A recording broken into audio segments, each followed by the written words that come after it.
बाड़े बेहाया असोहलियों में घरे न आया। मोर सैया जी बाड़े बेहाया असोहलियों में घरे न आया।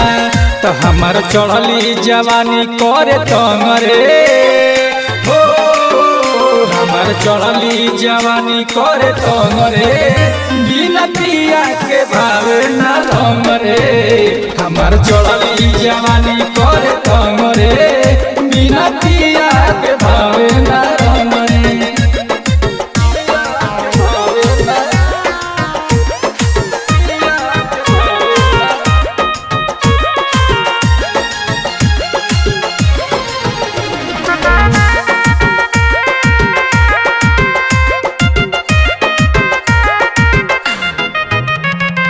एक तो में बस गईले जाके सैया यारा माजा पूरा होली के बिगड़ल सब सारा।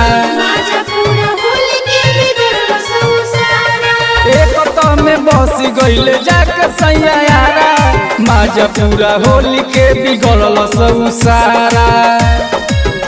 दूर बारे जैसे डोर से पतंग रे हो, दूर बारे जैसे डोर से पतंग रे बिना पिया के भावे न रंग रे। हमार चढ़ली जवानी कर तंग रे बिना पिया के भावे न रंग रे।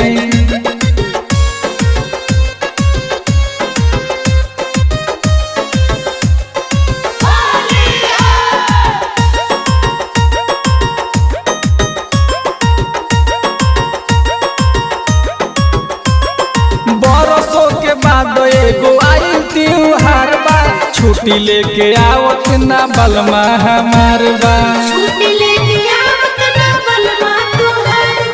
बरसों के बाद एगो आइल त्योहार बा छुट्टी लेके आवत ना भतरा हमार बा।